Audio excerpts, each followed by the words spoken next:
Oke, bismillahirrahmanirrahim. Assalamualaikum warahmatullahi wabarakatuh. Ngopo-ngopo iki anggare kapok rene ngopo-ngopo kon nyanyi iki. Itu pencitraan itu. Kalau saya ada garapan Pak ya Pak Muzamil bener ngomongnya garapan sapi. Jadi Pak Muzamil, tapi saya pengen ngomong ini tadi ada yang sedikit potensi menyakitkan teman-teman loh. Pak Muzamil tadi bercerita bahwa kemana-mana ditawari rabi. Banyak yang gerus hatinya itu karena banyak yang jomblo terlalu akut ini. Wah, rabi susah ya.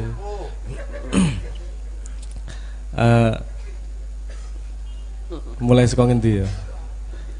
Maca saya kalau Anda sering mendengar Cak Non selalu bilang saya itu orang yang malas mandi. Itu terutama karena saya nggak bisa maca itu. Memang ada sejarahnya itu.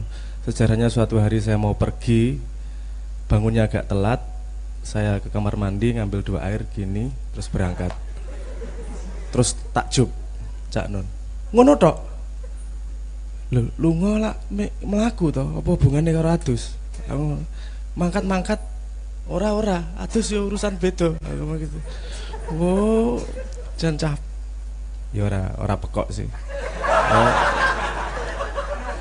Oh, nah setelah itu terdapat image di dalam kepalanya Cak Nun bahwa saya malas mandi, dan faktanya memang begitu sebenarnya. Kalau di antara teman-teman Leto yang megang rekor nggak mandi paling lama tuh Patop, dia tahan 7 hari. Saya nggak kuat, saya waktu itu 4 hari apa 5 hari udah menyerah. Ora iso turu mambu awake dhewe, ya Allah. Jadi tapi gini, sejatinya saya kan nggak senang mandi, kan aslinya gitu. Sejatinya nggak senang mandi. Tapi kemudian dalam pengalaman hidup tertabrak pada kenyataan. Jarang mandi itu susah banget cari pacar, Pak Muzamil. Angel banget jajal gue nyedaki pacar, nggak mandi seminggu yuk nyedaki cah wedok ngono. Durung metu kalimatmu kuwi wis raine wis elek kae. Iki koyo wedhus ya. Saya dulu banyak argumentasi nggak mandi. Apa kambing aja nggak mandi laku mahal. Ikan aja mandi terus amis. Banyak argumentasinya untuk tidak mandi itu. Tapi dihadapkan dengan kenyataan bahwa enak ya ternyata Yohan adus gitu. Tidak harus ketika rajin mandi tidak harus menghadapi masalah-masalah yang datang karena jarang mandi. Orang perlu berargumentasi karena jangan adus. Jadi kemudian lama-lama menjadi kebiasaan mandi. Ini bukan karena pendidikan orang tua ya, ini karena memang saya beres. Ketika kecil saya sering dimandiin orang tua, tapi semakin besar ketika jauh sama orang tua saya jadi rodok malas mandi. Itu semacam penyakit saya, bukan pendidikan orang tua. Ya karena saya tidak ngopo to adus ki apa hubungane. Aku ya ora masalah, sing masalah lah uang sing ngambu ngono ki. Itu lagi-lagi argumentasi egois, tapi kemudian ditabrakkan sebuah masalah di mana kemudian ketika saya mandi itu macak po, kan gitu. Aku macak pura-pura bersih, pura-pura rajin gitu po. Ternyata ketika saya mengalami mandi, yo enak, ada positifnya. Walaupun masih kadang-kadang sering dikomentari anak saya, Pak Anda mambu gitu, masih beberapa kali. Kadang-kadang lupa mandi di rumah, lupa mandi. Itu apa? Jadi maca itu tidak selalu negatif. Maca itu contoh lain misalnya gini. Anda kondangan untuk kancamu sing rabi, kebetulan khilaf wong tuane memperbolehkan anaknya rabi dengan temanmu misalnya gitu ya. Terus wah ini berita besar, ini acara besar ini. Jadi terus kamu kondangan. Maca ora kira-kira? Maca untuk memperlihatkan dirimu ganteng atau untuk menghormati yang kau datangi, untuk menghormati itu. Jadi maca juga bisa jadi hal yang positif juga. Cuman garisnya di sini. Maca itu untuk dirimu sendiri atau untuk memanipulasi orang lain? Titiknya di situ aja. Gini, kalau kita melihat sesuatu, kita bersentuhan dengan sesuatu, kita tidak punya banyak waktu dalam hidup untuk meneliti yang sebenarnya orangnya itu seperti apa, atau barang itu seperti apa sebenarnya. Jadi yang masuk kepada kita adalah impresinya. Wah, iki wangi iki. Jadi ono trik ngene iki, ono trik iki yo ojo dilakoni yo iki trik pokok-pokokan. Jadi ada temen tuh bukan hobinya, sering banget ke ATM. Bukan ngambil duit, tapi dia nyari kertas keluaran ATM sing saldonya besar. Sama pengalaman, Bro. Saldonya besar. Itu berbeda sama dia dikantongi, disimpan di dompet dia. Wes, engko nek apa nyedaki cewek ngono, tukar nomor telepon toh. Nomor telepon dong. Nah, ditokke kertas kuwi ditulis nomor teleponnya dek. Wah, dikeke. Wah, dan itu presentasi berhasilnya lumayan tinggi loh itu. Aku yo asmi demo iki lho, kurang ajar utekmu iki lho. Itu pencitraan atau bukan itu? Pencitraan kan? Tapi tujuannya apa? Untuk memanipulasi, membuat impresi yang salah orang kepada dirinya. Ono nomor teleponnya diwalik. 300 juta rek. Itu nanti akan masalah kalau urusan mempertanggungjawabkan, itu akan masalah itu nanti. Oh, gawat. Ning untuk melihat tingkat efektivitasnya iki mesti ana sing bayangke sesuk aku tak ning ATM. Kuwi di belakang nanti repot di belakang gitu karena Anda harus mempertanggungjawabkan itu. Nah, karena kita bersentuhan dengan banyak hal cuman sekejap yang kita tangkap adalah impresi. Sehingga dalam dunia modern kuwi banyak yang terjadi dalam hidup. Akeh nonton TV, nonton iklan, WA dan seterusnya. Itu yang kita cuma punya selintas untuk melihat orang lain. Kemudian kita sudah meletakkan judgement, sudah meletakkan pendapat orang itu baik atau tidak dengan begitu mudah hanya dengan lihat selintas. Dan efeknya banyak orang menggunakan, termasuk saya kadang-kadang tanpa sengaja. Ya sengaja nek perlu. Membuat sebuah impresi di mana nanti orang akan punya pendapat tertentu terhadap saya. Nggak harus macak gagah, macak dadi korbannya juga banyak. Strategi dalam politik misalnya nggak harus selalu macak baik, kadang-kadang macak ya aku memang korban, kerap banget aku ngomong ini korban kezoliman ini. Macak itu itu memposisikan dalam kepalamu sebuah posisi di mana agar kamu bisa empati kepada dia. Nah kalau macak sudah ada macak gunanya untuk memanipulasi dirimu, itu yang berbahaya. Tapi kalau macak untuk dirimu sendiri, karena aku nyamannya seperti itu, nggak masalah menurut saya. Kanjeng Nabi pernah ngomong kalau nggak salah, aku jane mesake dari Kanjeng Nabi, tapi nek ora susah, aku jane pengen mewajibkan orang ki pakai wewangian. Ada kalimat seperti itu toh, bahwa ternyata wangi, rapi, itu membuat kita berinteraksi dengan orang lain jauh lebih mudah daripada gembel. Aku ngerasa kita di gembel lumayan suwe. Dan jangan lupa saya nih ada nama lain namanya Noeleto loh. Itu wes. Kuin donyo macake juga nggak karuan itu. Saya dulu pernah cerita bahwa ketika pertama kali masuk Leto, kita dipaksa masuk ke salon. Harus ke salon, harus macak dadi artis. Aku le misuh baji, grup piye ki ning salon ngopo iki. Wong potong rambut biasanya ya ming genten-gentenan toh. Gentian potong pingsut sapa disian genten. Potong. Ini harus ke salon, dan di salon ini harus menjadi pembeda dengan yang lain ini. Harus salah satu cat rambut. Rambutnya dicat merah. Karang ya arek-arek asu doan do mundur wegah aku kakean alasan kae. Ya saya terpaksa maju menjadi korban di situ. Kalau Anda lihat awal-awal itu rambutku merah tuh. Tapi waktu itu saya mengambil keputusan, saya nggak tahu dunia ini. Tak melebu, tak nyemplung gimana sih sebenarnya. Sampai aku pegang tas kresek itu nggak boleh Pak Muzammil. Bawa tas kresek, plastik kresek itu dimarahin. Nggak gitu vokalis kok nggak tas kresek. Apa hubungannya iki? Tas kresek karo vokalis iki. Vokalis urusan cocot, tas kresek urusan barang iki. Apa hubungannya? itu image-nya nanti akan turun. Image-nya nggak baik, nggak boleh bantu-bantu angkat-angkat barang. Aku kan ratego karo arek-arek juga kalau angkat-angkat barang. Saya berhenti ngangkat-angkat barang ketika ada alasan yang jelas. Alasannya gini, loh, kue penting loh, apa? Nek kamu ikut ngangkat-ngangkat dan terjadi kecelakaan, acara batal gara-gara satu kecelakaan tersebut. Justru yang kamu bantu nggak dapat pekerjaan karena kamu sakit. Oh oke, masuk akal. Tak lakoni kuwi. Nek kresek ra tak lakoni, opo bungane?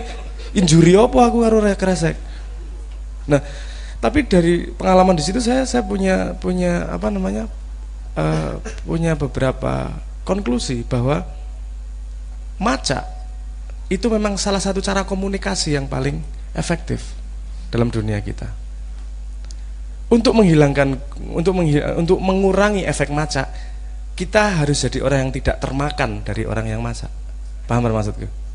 Jangan gampang terpengaruh karo sing maca. Nah, apa ya? Banyu misalnya. Anda coba perhatikan barang-barang gitu, plus apa sih, makanan-makanan kecil tuh. Harga kacangnya sama harga bungkusnya mahal mana? Jauh mahal harga bungkusnya kan. Betapa komunikasi maca itu sangat-sangat mendarah daging di dunia modern. Jadi kalau mulai mau menghilangkan, mulai dari diri. Nomor satu, kita memastikan bahwa kita maca itu untuk diri kita sendiri, bukan untuk orang lain, bukan untuk memanipulasi orang lain. Satu. Nomor dua, jangan terpengaruh oleh pacaan yang lain. Milih panganan, percaya atau tidak percaya sama orang, jangan berdasarkan macanya. Dan efeknya karena Anda maca untuk memanipulasi orang lain, capek pasti hidupnya, karena Anda harus berpura-pura seumur hidup, tidak menjadi diri Anda sendiri. Dicontohkan dengan itu tadi, ngasih nomor telepon, ndelok rekeningnya 300 juta, jaluk jajake bakso, ngutang. Nah itu apa, menjaga drama maca itu luar biasa susah. Ada teori mengatakan begini, kalau Anda sudah menerima dirimu apa adanya, termasuk semua kesalahanmu, termasuk semua kekuranganmu, kamu menyadari bahwa itulah yang membuatmu dewasa sekarang. Kamu sudah menghargai ilmunya, kamu sudah menghargai kesalahannya, kamu sudah minta ampun dengan apapun positif negatif dalam dirimu sudah diterima. Kamu tidak ada lagi kelemahan yang bisa diserang oleh orang lain. Misalnya rupamu bosok misalnya, terus kamu sudah ora apa-apa wis tak tompo iki ora masalah. Kamu entah dengan argumentasi apa, raya apik elek kan memang impresi. Misalnya gitu. Ireng putih kan mengurusan warna misalnya gitu. Pesek mancung kan mengurusan boros oksigen. Nah, misalnya banyak argumentasi lah. Setelah Anda menemukan diri Anda, sudah menerima apa yang muka Anda misalnya, Anda dikatakan, "Wah, pesek." Nggak masalah toh, kan Anda sudah menerima apa yang ada dalam diri Anda. Nah, orang yang maca adalah orang yang perlu maca untuk orang lain, adalah orang yang belum bisa menerima dirinya apa adanya, sehingga dia perlu membuat image impian. Aku pengen ngene iki lho dilihatnya, sehingga dia buat agar orang menerimanya seperti itu. Dia sendiri sama dirinya sendiri aja nggak tahan, harus membuat orang lain di luar diri untuk jadi baju dirinya. Nah, kalau ngomong di Maia, nek konco-konco naluri maca ki ya ora koyone. Iki maca arep maca piye kowe iki kan. Arep maca gagah piye, arep maca korban, ojen korban. Maca menderita, ojen menderita. Itu yang apa namanya? Memang yang sebenarnya. Jadi menurut saya untuk maca ini tadi, kita salah satu sudut pandang di mana kita bisa menggali diri kita sendiri. Apakah kita sudah waspada dengan diri kita sendiri? Apakah kita melakukan segala sesuatu itu benar-benar ini untuk memanipulasi orang lain atau untuk menunjukkan dirimu yang sebenarnya? Karena nek kowe cen klimis terus pakaian rapi, wangi terus, dan kamu nyaman dengan itu, ya nggak apa-apa. Itu bukan maca, itu dirimu sendiri memang. Tapi kalau memang kamu tidak asli nih orang betah dengan seperti itu dan memaksakan dirimu gitu setiap saat, menderita lama-lama. Ada juga begini, maca gagah karena memang minder. Anda pasti pernah mengalami di mana itu nek bahasa Inggrisnya apa tuh? Aku juga lali ya. Overcompensate namanya. Overcompensate bahasa Inggrisnya. Nek bahasa Indonesia ini terlalu berlebihan kompensasinya. Kaya wong ketakutan dek esok berani. Beraninya berlebihan itu artinya dia sebenarnya takut. Apa sok pinter artinya goblok jane. Nah itu ada seperti itu. Kadang-kadang ini mas, aku ora pede, tak pede-pede ke agar aku sendiri pede. Nah itu metodologi, beda lagi itu. Itu bukan ingin memanipulasi orang, tapi ingin menumbuhkan diri dengan metodologi carane maca. Paham kan maksudku? Paham ya? Kayak aku awal-awal adus iki lho. Menara diunekke bapak dan apa sebenarnya pengen ngerasake adus iki piye? Maca asline. Tapi lama-lama yo ngerasake oh enak ya maca. Dan saiki nek adus yo pengen adus rasane. Nah, jadi banyak hal ya apa lapisan-lapisan seperti itu. Misalnya contoh liane Ibnu Arabi ya, yang kepakaian sehari-harinya sebenarnya sangat-sangat sederhana, tapi kalau nemoni tamu pakai pakaian kebesaran seperti raja, seperti saudagar. Kenapa? Karena dia tahu apa yang dia hadapi. Macaknya adalah untuk sebuah tujuan, untuk sebuah skema yang lebih besar. Aslinya, ya kayak tukang apa sih? Ya kayak tukang kebun katanya seperti itu, saya pernah dengar cerita. Jadi macak ini tidak hanya bisa dipotret dalam satu sudut pandang, banyak sudut pandang, banyak cara pandang, banyak resolusi pandang dan banyak jarak pandang. Yang penting kita, menurut saya kita waspada dan hati-hati. Apakah kita memanipulasi orang? Karena tidak ada bedanya itu berbohong dengan macak kalau tujuannya sama-sama memanipulasi orang. Tapi kalau macak untuk menumbuhkan diri, nggak apa-apa menurut saya. Karena itu salah satu metodologi yang bisa dipakai juga. Seperti nek Cak Nun biyen ngomong ana cah arep gelut ora wani diunekke. Bapakmu biyen ki preman jagoan. Ayo wani. Wow, bocah macak gagah kae padahal yo ora dihapusi karo Cak Nun. Kenapa? Tapi itu menumbuhkan apa namanya? Keberanian dalam dirinya. Nah, itu metodologi. Untuk yang keluar, kita mulai waspada. Mereka pakai bahasa apa sih? Misalnya politisi yang masang baliho di mana-mana atau ngomong gimana dan seterusnya. Kui macak apa ora to? Kalau cara macak sudah tidak efektif, dia lama-lama tidak akan digunakan. Bagaimana cara menghilangkan budaya macak? Kita jangan terpengaruh dengan orang yang macak. Paling itu saja untuk awalnya. Nanti kita lanjutkan dengan diskusi. Matur nuwun. Assalamualaikum warahmatullahi wabarakatuh.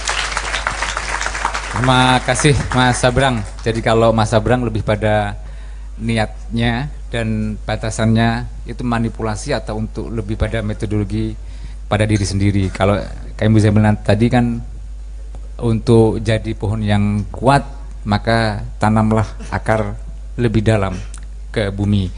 Mungkin ada tambahan dari Kiai Muzamil terkait dengan ini sebelum kita buka sesi tanya jawab. Silakan Yai. Oh ya, saya belum mengeluarkan ayat Al-Quran kan. Ya.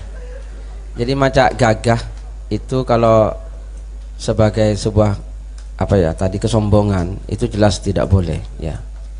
Karena orang sombong itu sangat dibenci oleh Allah Ta'ala. Allah berfirman dalam Al-Quran, a'udzubillahi minasyaitonirrajim, wala tamshi fil ardi maroha.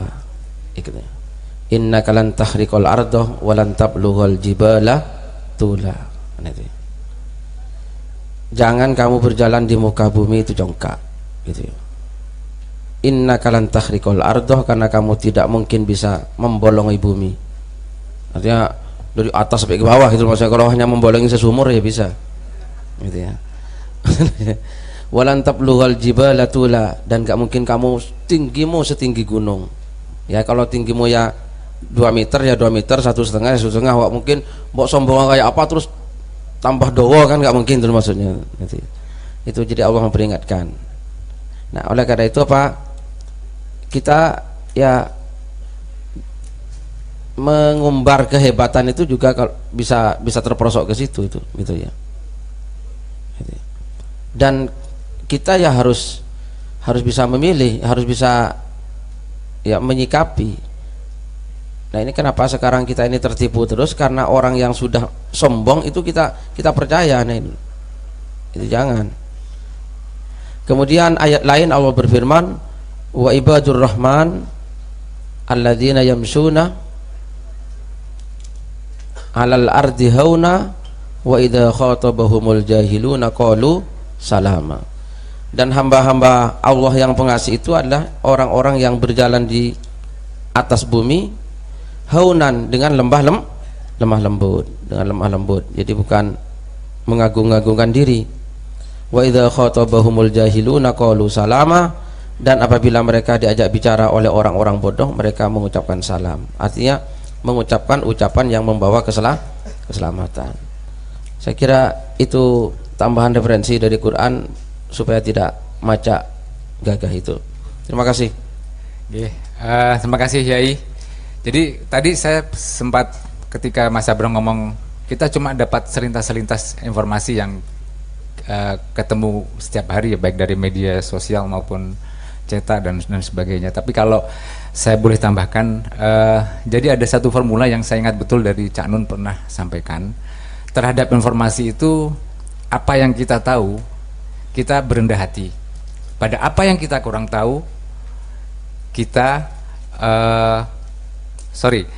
kita pada apa yang tahu kita berendah hati, pada apa yang kita tidak tahu kita berpuasa, pada apa yang kita kurang tahu kita berprasangka baik. Itu dulu ya. Nah sekarang kita lanjutkan dengan sesi tanya jawab. Saya minta teman-teman maju yang ingin bertanya, kanan 3, kiri 3. Kami persilakan. Satu dari, silakan yang sebelah sini.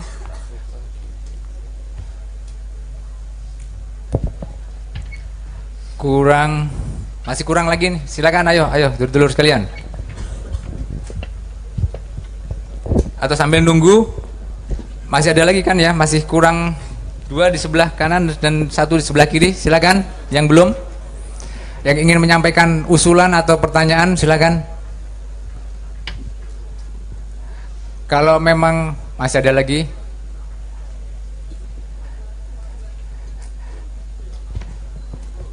saya kanan kok masih kurang nih. Siapa lagi yang silakan maju.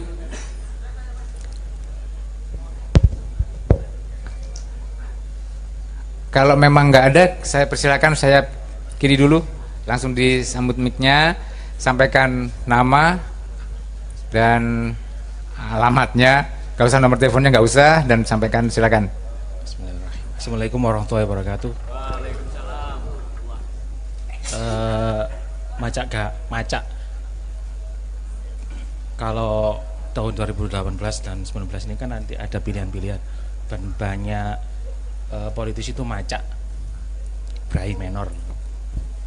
Kalau nggak salah. Namanya siapa Mas? Oh, saya Subhan dari Waruh Medaeng. Ya silakan. Kalau kata Cak Nun itu kalau nggak bisa mengumpulkan informasi yang sebenarnya, coba milih ambek hatimu. Lah dulu saya pernah pengalaman itu ikut sinau bareng di Juanda Sedati itu. Saya pernah ikut dan coba ikut salaman sama Cak Nun itu diusap-usap sama Cak Nun itu dengan tangannya ke mun-munan saya, dan saya berdoa diberikan kesadaran dan hikmah itu. Dan selama beberapa minggu itu saya punya kesadaran, dan biasanya sholat bolong-bolong itu kesadaran penuh itu untuk sholat dan beribadah. Terus ada beberapa teman kayak pengalaman saya makan itu kok gak enak ya. Terus ada suara dalam hati saya itu, awakmu gak melok nandur, gak melok ngingoni, kaken omong wis panganan iku rezeki teko pangeran. Lah paling yo mek 15.000 20.000, dan ternyata oh iya yo, dan aku iki bayar iki nyampe rezekine pangeran nang sing dodol melalui tanganku. Dan itu apakah suara hati itu bedanya sama hati, akal sama pikiran, dan bagaimana memelihara itu supaya bisa lebih tajam. Dan kalau melihat yang macak-macak ini bisa ada suara-suara seperti itu tuh terus bundi. Ini kemauan matur suwun. Oke, terima kasih. Sebelahnya silakan. Assalamualaikum warahmatullahi wabarakatuh. Perkenalkan, nama saya Rizky dari Sedati Juanda, Sidoarjo. Ini sebenarnya saya mau menanyakan, ini sebenarnya titipan dari sahabat atau saudara saya, dulur saya lah. Itu dia sih sebenarnya ya mungkin agak melenceng sedikit ya. Dia itu suka sama seorang wanita gitu kan. Nah cuman dia yang teman saya ini katakanlah dari etnis Jawa, orang biasa, dan yang wanitanya ini dari etnis Arab. Nah terus ketika dia ingin mempersunting lah, katakanlah ingin mendekati atau minta restu ke orang tuanya, dia itu bilang kalau kakaknya yang perempuan itu juga kondisinya sama kayak yang sekarang, dan ayahnya nggak setuju gitu loh. Nah nggak disetujui, nggak direstui, dan dia mencoba untuk menggali-gali lagi, mencari informasi kalau ternyata yang ini ada informasi kalau orang yang berketurunan Arab itu tidak boleh menikah dengan orang yang biasa. Soalnya orang yang keturunan Arab itu spesial gitu, dispesialkan oleh, ada hadisnya juga katanya seperti itu. Mungkin ya seperti itulah. Mungkin bisa memberikan pencerahan buat yang lain-lainnya juga yang mungkin kondisinya sama kayak gitu, dan juga mungkin buat calon mertuanya bisa tersadarkan lah. Gimana solusinya gitu.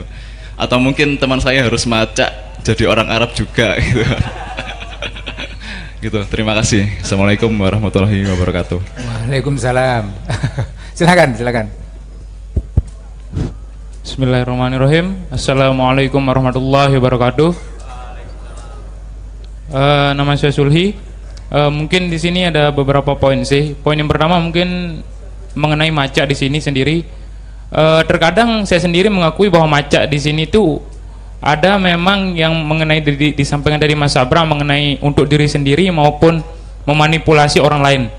Untuk diri sendiri menurut saya itu kadang sebuah keharusan.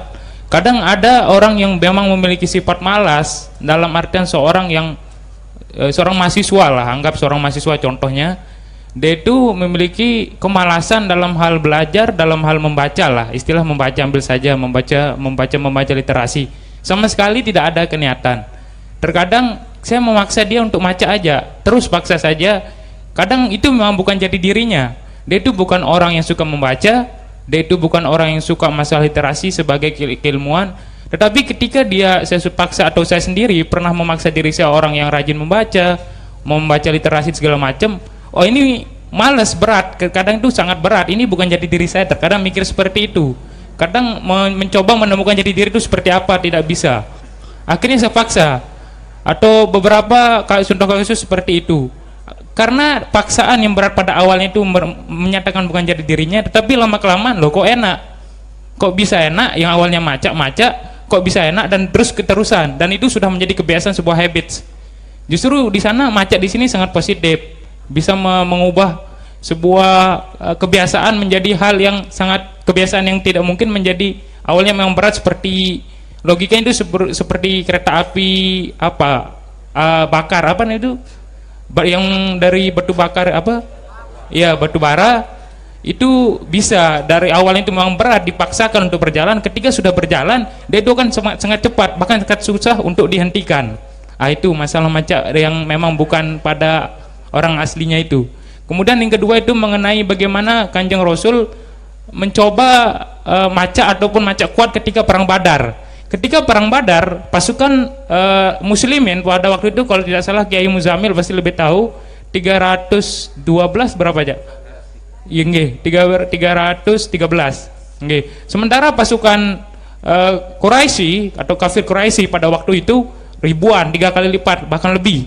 Di sana itu bagaimana Rasulullah sebenarnya masyarakat atau kaum muslimin pada itu ketar-ketir. Wah, ini pasukan kita dikit, sementara pasukan musuh sangat banyak. Tetapi Rasulullah mengatakan seperti, tenang aja, kita pasti menang. Padahal Rasulullah sendiri waktu itu mengakui secara strategi politik, strategi perang itu kalah telak. Tetapi Rasulullah santai, pasti ada Allah, ada malaikat yang akan ada Allah yang akan membantu kita. Padahal kalau kita lihat pada perang Badar waktu itu, sebenarnya Rasulullah itu sangat macak, kalau bahasa kasarnya macak banget lah gitu, nggak masuk akal lah. Padahal kaum kafir itu pun terlatih dan segala macamnya. Bagaimana itu peristiwa-peristiwa tentang Kanjeng Rasul yang melakukan hal-hal semacam itu. Mungkin khususnya Kiai Zamil bisa menjelaskan atau men-share masalah seperti itu. Sekian, terima kasih. Wassalamualaikum warahmatullahi wabarakatuh. Salam. Berikutnya dari sebelah kanan saya. Cek. Ya, assalamualaikum warahmatullahi wabarakatuh. Nama saya Trian, saya dari Mulyorjo, Surabaya. Yang pertama saya ingin tanyakan seperti ini, sikap kita mengenai macak sendiri. Kalau kita belajar dari Mbah Nun ya, kita guru kita, beliau itu orang yang apa adanya gitu kan. Sebenarnya wis ngono iku neng dia wis ngono iku. Tapi kalau kita lihat orang yang seperti Mbah Nun aja masih banyak yang membenci gitu. Artinya gak seneng lo akeh gitu loh. Wong padahal wong wis jujur, wis kayak wis apa onoe gitu loh. Janjane kudu ya apa maneh gitu. Ya kan, kalau misalnya kita lihat gak usah jauh-jauh di YouTube, di Facebook atau di apapun, ono sing nyacat gitu loh. Heran aku kadang mikir yo, janjane apa sing salah gitu loh. Itu yang pertama. Kita harus sebenarnya kalau misalkan dilihat dari apa yang diajarkan oleh Mbah Nun apa adanya gitu kan, kita ingin melakukan seperti itu, rasa-rasanya kok ya apa yo, wong iki responnya beda-beda gitu loh. Jadi seperti itu. Jadi gimana sih baiknya gitu loh. Terus yang kedua hanya berbagi pengalaman aja mengenai maca. Saya selama mulai dari kecil sampai usia remaja sampai sebelum menikah itu, selama itu mengelabui orang tua saya sendiri. Jadi mereka yang mereka tahu itu saya orangnya pendiam, nurut apa aja yang dikatakan orang tua dilaksanakan. Tapi ketika saya sudah di luar, jauh dari orang tua, waktu itu kebetulan merantau di Jakarta selama 4 tahun, keliaran saya itu keluar gitu. Jadi nakale ndableke metu kabeh gitu. Sampai akhirnya terjadi suatu masalah yang membuat akhirnya saya berpikir saya akan berhenti untuk berpura-pura gitu. Berhenti untuk berpura-pura, aku apa ono aku gak sembayang, aku pancen gak feeling sembayang, aku gak sembayang. Masih di pancal kowe aku gak sembayang. Dhisik kon sembayang, masih jungkal-jungkal sembayang gitu. Kon kudu ngene, kon kudu ngene manut. Tapi sekarang enggak gitu. Setelah saya menikah, saya punya keluarga sendiri. Ya wis kon gak usah ngatur-ngatur aku. Aku wis kayak ngene gitu. Itu sebenarnya apa yang saya lakukan bener nggak sih, baik nggak sih sebenarnya seperti itu. Oke, terima kasih. Assalamualaikum warahmatullahi wabarakatuh. Silakan, yang. Assalamualaikum warahmatullahi wabarakatuh. Perkenalkan, nama saya Lutfi dari Pandaan. Saya mau merespon yang tadi disampaikan oleh Mas Abrang. Jadi kan ada dua ya. Jadi yang pertama, kita jangan maca, jadilah diri yang orisinil. Yang kedua, pandailah untuk bisa melihat orang ini maca apa enggak gitu ya, orang lain itu, sehingga ya lebih peka, terus sampai akhirnya bisa jadi tradisi maca ini tidak ada lagi gitu. Yang saya tipe orang yang memang ngelihat sesuatu itu enggak. Jadi gini, ada orang yang baik, saya enggak ngelihat wah iki janjane api tenan ta, sakjane api-apian. Misalnya ngomongi ilmuwan materi. Dilanjutkan dengan Mas Abrang. Jadi pertanyaan pertama tadi dari Mas Suhad, bagaimana kita bisa melatih intuisi supaya lebih bisa sensitif dalam mensikapi fenomena atau kejadian-kejadian yang muncul dalam hidup kita. Kata hati tadi ya, elemennya kata hati ya. Ini pasti yang saya utarakan ini dari sudut pandang dan pengalaman hidup saya, bukan kebenaran yang paling benar ngono mesti ya ora. Pertama, dibersihkan dulu. Kalau kita ngomong kata hati, kita membayangkan hatinya berkata-kata, keluar kalimat kayak gini. Sebenarnya yang bisa berkata-kata itu akal. Kalau hati tidak mengatakan apa-apa, hati merasakan. Rasa sedih itu ada sebelum ada kata sedih. Misalnya ngono.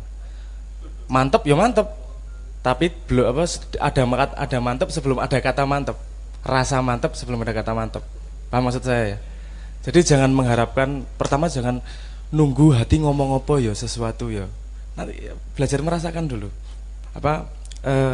Dan gini, kalau Anda pengen dengerin orang ngomong, katakanlah misalnya hati ngomong ya, hati berkomunikasi, katakanlah gitu ya. Kalau Anda lagi nonton TV, suaranya keras, pengen dengerin sebelah Anda mengatakan kalimat, Anda kan kecilkan TV-nya. Yang paling tidak berhenti ngomong kan otak. Otak tidak berhenti ngomong gitu, jangan-jangan gini, ini nanti gini, kata menurut itu kan ini gini dan seterusnya. Nah, uteke orang mandek suara nih, bagaimana kita bisa mendengarkan hati? Nah, itu paling tidak mudah memang untuk menghentikan otak untuk berpikir dan berputar. Karena kadang nek rasa, kuwi rasa, kowe nggak perlu berpikir, tiba-tiba merasakan. Nah, menurut saya PR paling susah adalah untuk menghentikan menengke menora cerewet gitu teke. Cerewet terus. Ada yang diem tapi otaknya muter terus, ada yang sampai keluar. Cerewetnya karuan apa sih? Yo, contoh paling ekstrim kalau saya ingat tuh Pak Nevi. Pak Nevi itu kalau apa yang dipikirkan keluar. Mau tidur gitu kan sama istrinya disembunyiin radio. Karena nggak tahan, kalau radio ngomong apa komentar pasti. Yo ora, mosok mau tidur nggak jadi tidur itu. Karena nggak tahan merespon otaknya. Kadang-kadang ada metode wirid, metode tapa, dibuat putus asa otaknya sehingga dia capek untuk ngapa-ngapain. Nah, momen ketika diam tersebut ada rasa yang keluar. Nah, rasa yang keluar tidak gampang diterjemahkan menjadi sesuatu yang bisa kita pahami secara akal. Karena kalau akal ini pasti semua yang dari lahir kita berpengaruh. Pilihan kata, pilihan bahasa, arti dari kata, konteks dari kejadian itu semua berpengaruh pada cara akal berpikir. Kalau rasa itu apa anane? Contohnya kalau bayi nangis, nangisnya gitu semua. Rasanya keluar gitu saja. Paham nggak maksud saya? Jadi bagaimana kata hati? Kalau saya ngomong rumusnya sebenarnya sederhana, tapi memahami rada angel. Kalau bagaimana kata hati bisa berbicara, lihatlah sesuatu sebagai apa adanya. Nah, itu kayaknya sederhana ya, tapi itu tingkat yang menurut saya sangat susah melihat sesuatu apa adanya. Karena kita melihat sesuatu itu pasti punya konsep kemudian di sini. Lihat warna wis. Oh, putih, dudu ireng. Berarti kan ada konsep di belakang pikiran ini. Saya ngomong gini aja. Misalnya mangga. Langsung keluar di pikiran Anda, mangga apa?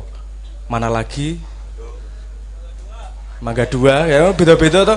Kalimatnya sama loh, tapi ya keluar di kepala berbeda-beda loh. Oke.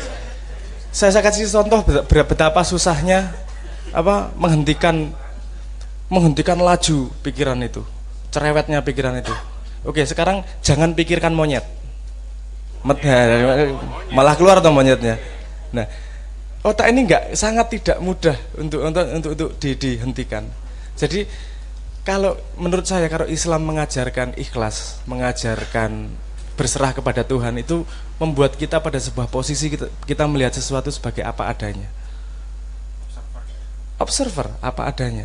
Observer pun dengan tidak punya inklinasi, tidak punya ini lebih benar, ini lebih salah. Observer benar-benar apa adanya. Ya contohnya ya. Anda pernah dicurhati teman Anda soal asmara enggak? Oh, seperti sampean ya kayak enggak. Kalau Anda dicurhati lebih gampang mecahin ngono ya angel. Tinggal tok pelet beres. Misalnya gitu ya, misalnya. Tapi Anda menemukan jawabannya sangat mudah. Kenapa? Karena Anda tidak terlibat di situ. Anda sebagai observer gampang banget ndelok apa adanya gitu. Tapi kalau ada yang terlibat, langsung gampang-gampang kayak angel iku lek, kan gitu. Jadi membuat jarak dengan diri sendiri itu tidak mudah. Tapi setahu saya untuk mendengarkan kata hati kita harus berani menghentikan kepala. Bukan berani, bisa menghentikan cerewetnya otak. Gini, Anda gampang lah. Misalnya gini. Untuk ngetes cerewetnya otak diri sendiri. Anda ambil kebiasaan satu tapi disiplin. Misal ora usah salat terus. Nah, salat iki banyak bolongnya ki lumayan. Sing parah ki banyak adanya gitu. Nek bolong kan rata-rata salat ada bolongnya. Nek ada salatnya ki berarti rata-rata ora salat. Ya setahun pisan paling ora. Itu lebih berbahaya. Ora usah salat lah. Misalnya setiap jam 5 sore Anda garuk muka, gampang toh? Garuk muka gini aja. Garuk, jam 5 garuk rai wis. Coba Anda lakukan. Orang ngasih 2 minggu, otak wis duwe alasan iki. Allah mengrai wae. Allah engko luwih sak menit ra apa-apa. Allah luwih 2 menit ra apa-apa. Bikin alasan segala macam nih kepala nih. Betapa otak kita tuh sebenarnya sangat tidak bisa kita kontrol larinya dia. Karena kita tidak bisa mengandu andui kontrol Z. Andu itu membatalkan. Kita tidak bisa membatalkan apa yang kita tahu. Ini loh masalah susahnya. Kita jalan, denger orang ngomong, kita wes ora krungu, lali, nggak bisa. Kalau udah kadung masuk tuh kadung masuk, dan itu mempengaruhi tempat sampah yang namanya otak ini loh. Kalau saya melihat otak itu sebagai tempat sampah kalau kita tidak bisa kontrol. Tapi jangan ngomong tempat sampah itu buruk loh. Ya lagi-lagi nih kan asumsi. Kue neng omah milih ora ono TV apa ora ono tempat sampah? Yuk. Kowe dadi milih duwe TV kan ngeran duwe tempat sampah. Ora apa-apa sampahnya berserakan. Lah mending ra ono TV ning ono tempat sampah to. Sehingga sampahnya hidup ada tempatnya, orang ngregeti kabeh ngono. Nah, otak itu otak itu seperti tempat sampah dalam tanda petik kalau saya melihatnya. Sangat perlu dalam rumah, tapi jangan hidup di dalamnya. Oh, jangan sangat mengandalkan tempat sampah gitu. Itu tempat sampah loh itu. Harus Anda sisir nih mana yang masuk tempat sampah, mana yang tidak, mana yang masuk tempat sampah, mana yang tidak. Jangan semua yang Anda baca Anda masukkan jadi stres engko. Anda semua yang Anda dengar Anda masukkan jadi asumsi. Maka karena kalau kita tidak bisa mengontrol apa yang masuk, apa yang keluar, macak itu tadi jadi akan sangat efektif untuk mempengaruhi orang lain. Karena kita tidak bisa melihat apa adanya. Ngerti lho Mas. Jadi suara hati gimana ya? Ikhlas. Jadi kalau menurutku, kalau salah monggo dibenarkan Pak Muzamil, yang benar-benar bisa mendengarkan suara hati adalah jiwa yang tenang. Seperti permukaan danau yang tenang. Ada satu tetes air dia akan tahu ada satu tetes air. Tapi kalau airnya bergolak, permukaannya bergolak, ada hujan dia nggak tahu kejatuhan informasi. Nah airnya tenang, observer ada satu tetes, ini ketahuan. Nah itu bagaimana bentuknya? Karena hati tidak berbicara, Anda yang bisa merasakan komunikasi dengan hati Anda sendiri gimana. Hubungannya sama yang dengan berzikir hati akan tenang. Oh iya, dengan berzikir kenapa hati tenang? Nek kue zikir, misalnya kue zikir ping 3.000, diperintah karo kiaimu zikir ping 70.000 Al-Baqarah ngono misalnya. Gitu ya Misalnya. Kira-kira sampean putus asa neng kepiro? Pertama putus asa. Tapi kan Anda tidak bisa, karena perintah kiai Anda tidak bisa menghentikan itu. Kudu tok lakoni. Putus asa tetap dilakoni, bergolak luar biasa, ora trimo le misui kiyaine. Yo Gusti Allah ditunggu kok Al-Qur'an barang dudukan wirid, semua bergolak, akhirnya menyerah, capek nih. Ketika sudah capek, ya wis lah tak lakoni wae lah. Iki nek ora tak lakoni ya ora rampung. Aku komplain, otakku tidak terima seberapa pun aku tetap harus menyelesaikan. Otaknya mulai itu damai. Mulai diam, tek, menang juan. Yang keluar adalah tetesan air tadi. Ya salah satunya adalah membuatmu putus asa, main uteke putus asa gitu, ra trimo. Yuk. Paham ya maksud saya ya? Tapi nggak harus dibunuhkan. Jangan dibunuh, nek pikir akal itu sangat penting. Aku ngomong tempat sampah, jangan terasumsi bahwa kemudian dibuang loh tempat sampah itu. Tempat sampah itu perlu loh di rumah. Kita sangat perlu akal. Kowe nek ra berakal ra iso memahami agama loh. Kalau tidak bisa menyisir, mengolah, membenarkan memilah-milah, itu butuh akal di situ. Nah, hati itu bukan mengatakan sesuatu yang benar. Nyon sewu, iki rada lambat ya, memahaminya. Karena gini, hati akan berkomunikasi dengan bahasa yang Anda pahami. Hati akan membawa Anda ke jalan yang benar, bukan memberitakan kebenaran. Paham maksudku? Jadi orang tiba-tiba di sini Surabaya, aku tak neng Jogja, hati ngomong merem tiba-tiba neng Jogja, enggak gitu. Hati akan mengatakan melaku, oke lewat tengen, lewat kiwo, lewat sini, membawa Anda pada sebuah perjalanan di mana ujungnya adalah kesadaran yang lebih tinggi. Tadi sok-sok beda pada hal yang sama. Hal sama atiku ngomong ini kok. Sesuk kok ngomongnya beda ya, karena level Anda sudah berbeda dan hati Anda membawa Anda pada perjalanan yang berbeda. Tidak berhenti perjalanan tersebut. Kan ihdinas siratal mustaqim. Kita mencari jalan yang benar terus dan kita hanya bisa diberitahu satu langkah di depannya. Iki ngopo ya? Ngelangkah. Iki ngopo ya? Ngelangkah. Iki ngopo ngelangkah. Dan enaknya ketika observer, kita tidak stres pada langkahnya. Kita melangkah sesuai apa yang diberitakan sama insya Allah. Bersih kita mendengarkan sinyal Tuhan, kita ngelangkah delok tengen kiwa hiburan. Seperti perjalanan wisata. Delok ana wong macak ning baliho guyu, ngono ya. Ayo ya.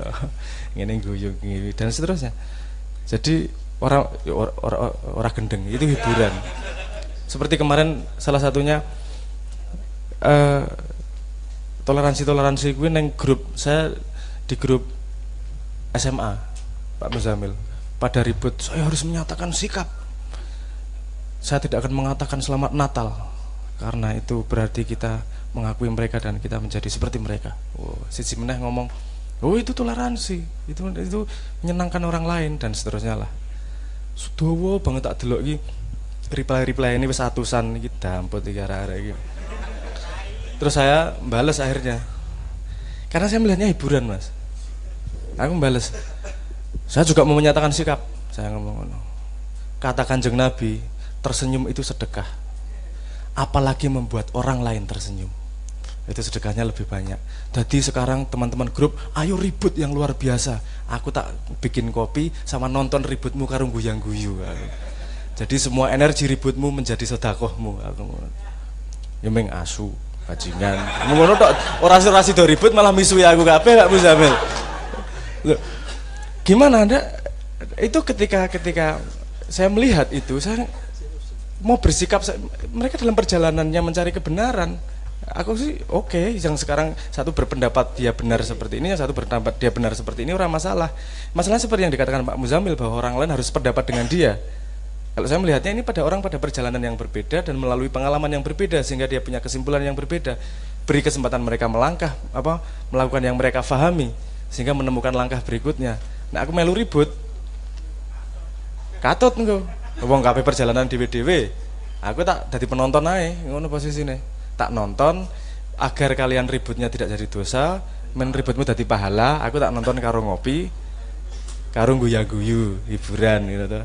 Tapi alhamdulillah setelah itu bateraiku tidak drop terlalu drastis lah. Nah, jawabannya menurut saya seperti itu.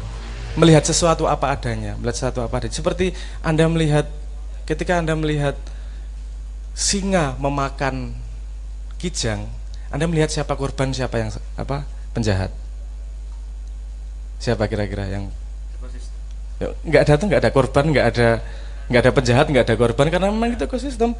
Nek kowe ra entuk kidange mati, yuk sing makani anake singa piye? Kan gitu kan Anda melihatnya. Ini memang ekosistem apa yang terjadi, semua melakukan perjalanannya masing-masing.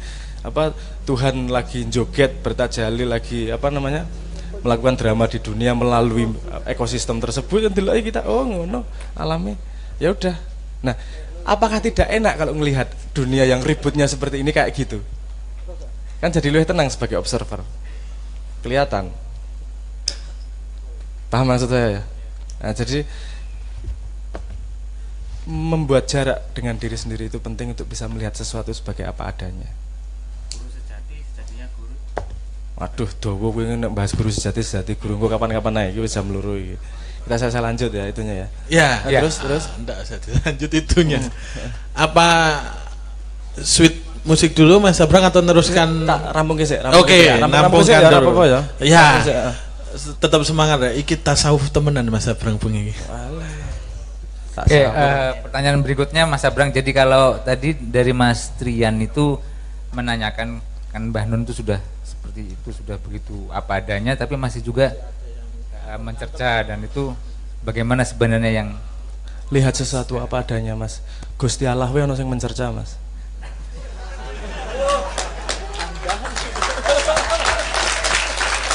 Nggih. Itu yo Kanjeng Nabi sing dikonconi apa jenenge Jibril ono sing mencerca kok. Yo aku ora ngomong Cak Nun, rawani ngomong Cak Nun dikancani demit, nek aku ngono dikancani demit, nek ana sing mencerca yo apa jenenge biasa. Enggak masalah mencerca. Orang mencerca bisa karena tidak paham. Kalau Anda ada orang tidak paham dan mencerca, Anda marah atau kasihan sebenarnya? Ya kasihan toh. Ini kadang-kadang yang gemes sih pengen nampuk raine saya. Ya itu wajar-wajar saja. Anda kelihatan kok, saya pengen nyambung apa namanya tadi kayaknya ada pertanyaan bagaimana kita bisa melihat dia maca atau tidak itu tadi. Ada ya pertanyaan itu ya. Gini, kalau misalnya gini, ada kucing tiba-tiba tangannya naik terus jalan. Menurut Anda maca atau enggak itu? Maca. Kenapa maca?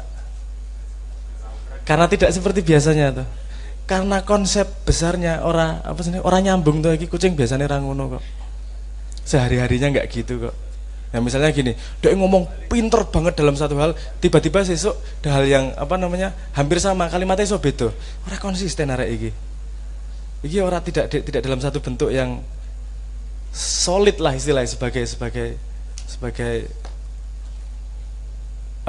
sebuah entitas rumah pemahaman ki ora iki koyo ngene macak berarti sing wingi kae. Terhadap sesuatu iki kalimat ini terhadap iki kalimat ini loh podo kok iki kok pensikapan dia berbeda ya dasarnya.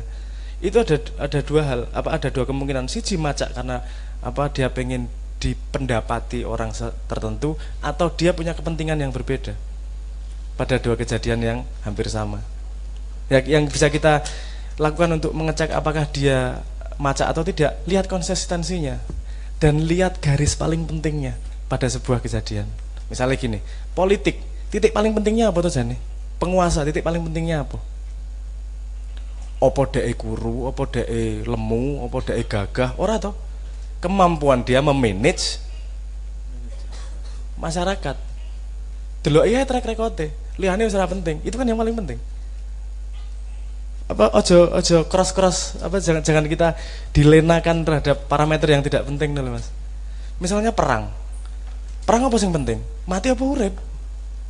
Manipulasi atau segala macam kuwi coro. Jadi ada kalimat begini, kalau kamu untuk tujuanmu jadilah fanatik, tapi untuk cara jadilah fleksibel. Aku pengen yang Jogja, kudut melaku lurus, modar uripmu, dalan menggok-menggok tangan kiwa kok. Kudu ngegas terus, ora kadang-kadang kudu ngerem mandek kono sepur liwat kok. Ora nah, fleksibel caranya sampai sana fleksibel. Tapi untuk tujuannya harus fanatik.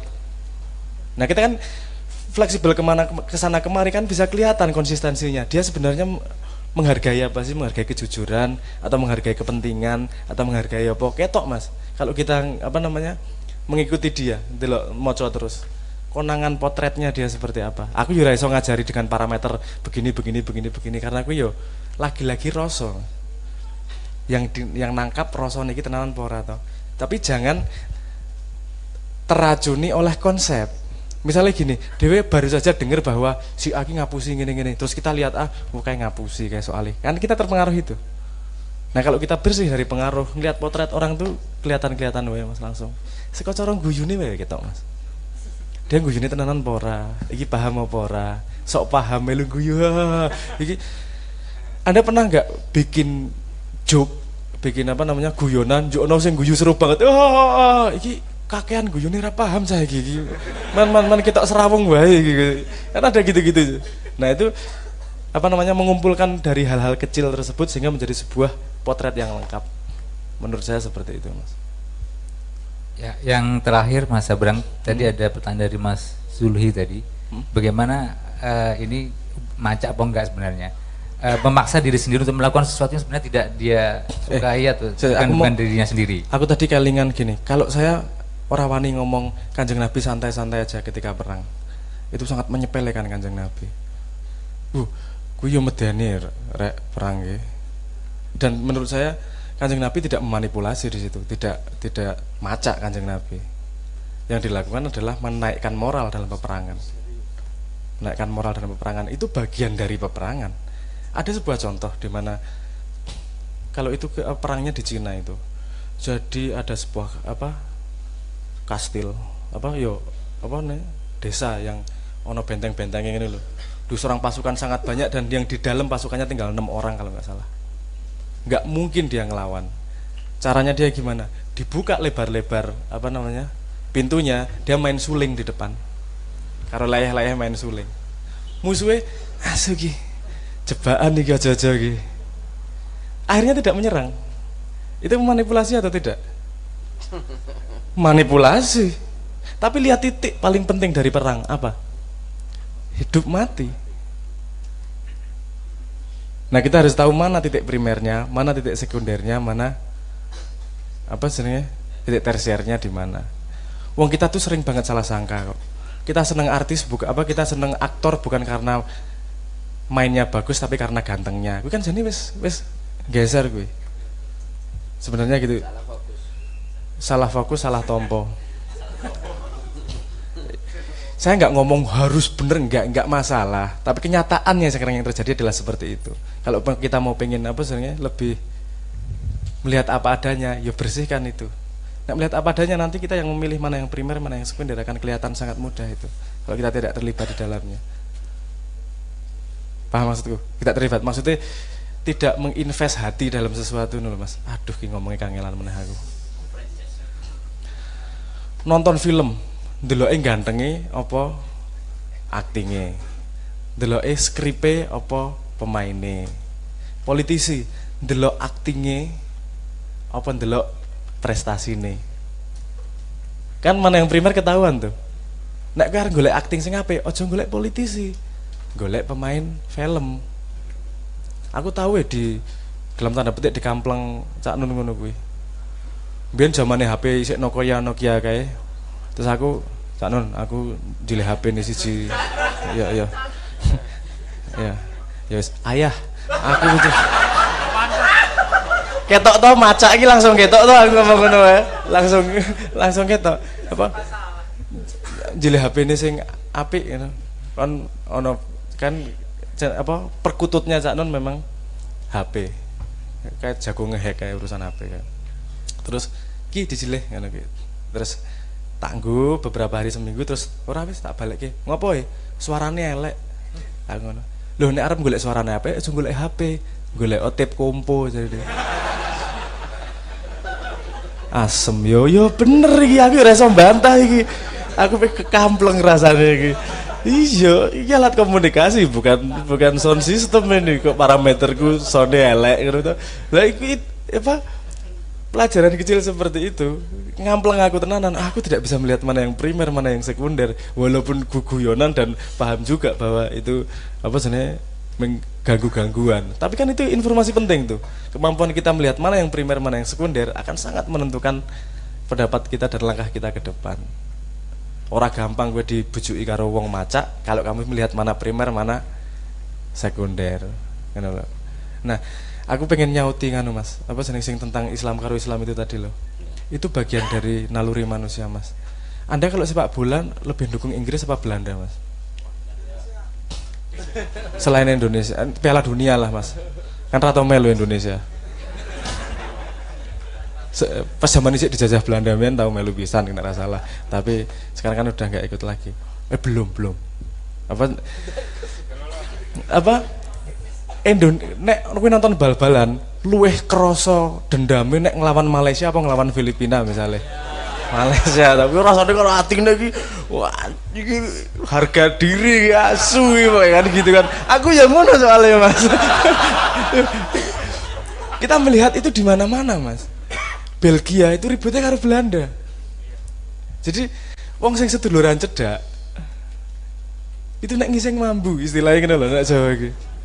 Jadi apa namanya semakin malah justru saudara dekat itu semakin sering ribut malahan.